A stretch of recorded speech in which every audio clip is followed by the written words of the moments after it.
Pamilin. Mahalin at pakaingatan ang bawat ibinabahagi ko sa YouTube channel na ito. Ang kapangyarihang nakapaloob dito ay lubhang mahiwaga. Gamitin lamang sa kabutihan at pagganap ng kalooban ng Diyos, maging huwaran at laging isapuso't isip ang 7 layunin. Una, isabuhay ang 4 na gintong simulain: maka-Diyos, makabayan, makatao, makakalikasan. Pangalawa, isagawa ang pag-ibig sa Diyos, pananampalataya at pag-asa sa pamamagitan ng tiyaga. Ikatlo, isakatuparan ang kabutihan, katuwiran, kalinisan, katotohanan, kadalisayan, kaliwanagan at kababaan ng loob. Ikaapat, ipalaganap ang kapayapaan, pagkakaisa, pagmamahalan, pagtulong sa kapwa, pagmimisyon, paglilinis ng sarili, at pagbabago tungo sa pag-unlad. Ikalima, magkaroon ng paggagalangan, pag-uunawaan, pagmamahalan sa isa't isa bilang mga kapatid at kapwa-tao. Ika-6, maging dakila sa isip, sa salita at gawa para sa Diyos, sa bayan at tao. Ika-7,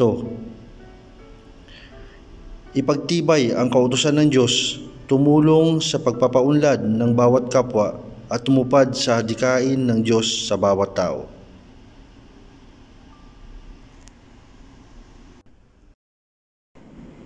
Magandang araw sa inyo lahat. Ito naman po tayo muli. Ako nga po pala si Maestro Virgo, also known as Commander Sator ng Sator Coronados. Muli ay magbabahagi sa inyo patungkol sa pag-aaral sa karunungang lihim ng Panginoong Diyos Ama na makapangyarihan sa lahat, at patungkol muli sa Sator Coronados. Yung nakaraan ibinahagi ko sa inyo ay patungkol sa basag ng Sator o puwersa sa bawat basag ng Sator na may titik at may kasamang basag o bibliato. Yun ay ang binahagi ko nung nauna ay patungkol sa hindi koronados. Ngayon ang ibabahagi naman natin ngayon ay ang basag ng Sator na koronados. Inulit ko na ito ay maaaring gamitin ng mga taong may nagtatangan ng iba't ibang klaseng agimat ng Sator sa kanilang pangangalaga na buhay at masasabing may lakas at bisa rin. Pinapanalangin ko sa Diyos Amang makapangyarihan sa lahat na gabayan tayo nawa ngayon sa ating pag-aaral sa patungo sa espiritual na mundo, na upang malaman ang kakayahan at lakas at pwersa ng bawat nilalaman ng mga buhay na salita ng Panginoong Diyos. Ang sumusunod ay naibabahagi ko ngayon ay ang basag ng Sator Coronados na may iba't ibang pwersa na hindi matatawaran. Ngayon, magsisimula ito ganun din sa nakarang araw o kahapon tungkol dun sa pinost ko na vlog, ay magsisimula sa titik, kasunod naman ang basag o bibliato. Mahalaga na malaman din natin ito sapagkat kung tayo ay makikipag-spiritual combate o makikipaglaban sa mga kampon ng dilim o kampon ng kasamaan, ay mabuti nang tayo ay may sapat na lakas, naipong lakas at sapat na kaalaman kung paano magamit ang mga basag o bibliatong ito. Ang lahat ng ito ng bawat bibliato ay nagtatangan ng iba't ibang puwersang malalakas na maaaring gamitin na hindi matatawaran. Ngayon, ang sa akin lang ay sana gamitin nyo ito sa kabutihan at huwag gamitin sa panlalamang sa kapwa o sa kahit anong bagay. Proteksyonan nyo lang ang inyong sarili, ang inyong pamilya at ang mga mahal nyo sa buhay. At pag nakita naman ng Diyos Amang makapangyarihan sa lahat na kayo karapat-dapat, ibibigay niya yan. Walang duda. Lagi kong sinasabi. Narito ang mga sumusunod na na basag ng Sator. Sisimula sa titik, tapos sa susunod ng titik, yung basag o Bibliato. Narito na ang basag ng Sator Coronados. Simulan natin sa titik, tapos kasunod dito ang basag o Bibliato. Simulan natin sa letter S, o S Sanctissimo, A Altissimo, T Trinitatis, O Omnipotente, R Rexum, A Akagvam, R Racamel, E Aesur, P Peglaguat, O Okwin, T Tegermak, E Eusia, N Nixebrat, E Exurmat, T Tukmat, O Oriam, P Puraum, E Eim, R Roecam, A Axiulim, R Rokit, O Osoxiko, T Texi, A Adicam, S Sivoax. Ang bawat basag at Bibliatong ito na aking ibinahagi sa inyo ay ang mga basag ng Sator na Coronados. Ito ay nagkakaloob ng puwersa at kapangyarihang hindi matatawaran sa mga nagtatanga ng Sator sa kanilang pangangalaga.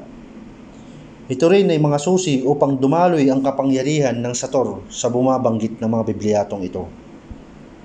Sa makatawid, ang bawat Bibliato na yon ay kapag iyong tinawag ay may iba't ibang puwersang lakas na hindi matatawaran na pwede mo ring ibulong sa iyong kanang hintuturo, sa iyong daliri kung ikaw ay nakikipag-spiritual combate. Kaya ako ibinabahagi ito sa inyo dahil sa panahon ngayon masyadong matitindi ang laban ng spiritual combate na kung saan alam naman natin na marami na rin manggagamot ang nasasawi at kapag hindi sila wala sa kanila ang tamang aral o ang tamang paraan ng pakikipaglaban sa mga kasamaan, minsan tinatamaan din sila kung wala silang kompletong panangga, dasal at mga gabay at mga tulong na magmumula sa Diyos Amang makapangyarihan sa lahat. Kasi alam naman natin sa pakikipaglaban sa mga kasamaan, may mga lakas din sila na pwersa na hindi natin alam kung saan nanggagaling. Sila ay mga nilalang, mga elemento na mayroon ding hindi sila katulad natin na tao na pangkaraniwan lamang. Tayo kasi ay mga instrumento lamang ng Panginoon Diyos. Kaya kung sabi ko nga sa lahat ng mga tao na nais mag-aral ng karunungang lihim, siguraduhin nyo na kayo'y buo ang inyong loob at bago kayo bumanggit ng mga bagay na buhay na salita, ay kailangan kompleto kayo ng debosyon at lagi kayong nagdarasal. Hindi natatapos sa debosyon lang na 49 days. Kailangan kompleto kayo. At lagi niyong tatandaan na lagi niyong gagamitin ito sa mabubuting bagay lamang. Upang sa ganun, magampanan nyo ang inyong magiging tungkulin sa hinaharap. Malaya, dito sa YouTube channel na to, ginawa ko to, malaya kayo mag-comment, mag-share ng mga knowledge nyo, magtanong. Sabi ko naman nila lagi, sa abot ng aking makakaya, sasagutin ko kung anumang katanungan ninyo. Kaya ako nasabi na ibahagi sa inyo itong mga to dahil alam ko at subok ko ang mga bagay na ito. At naniniwala ko na sa kabutihan mo gagamitin, na kapag sa kabutihan mo gagamitin ay ipagkakalob sa inyo ng Diyos Amang makapangyarihan ito. At bago ko ibahagi sa inyo itong mga bagay na ito, ipinagpaalam ko na ito sa Ama, sa Diyos sa makapangyarihan, at sa aking mga gabay na aking ibabahagi sa mga nangangailangan. Kaya nga sabi ko, mapalad ang sino man ang makakatagpo ng YouTube channel na ito, kasi hindi naman ako naghahangad ng kung anong mga bagay man. Ako ay nagsishare lamang kasi mission ko to eh.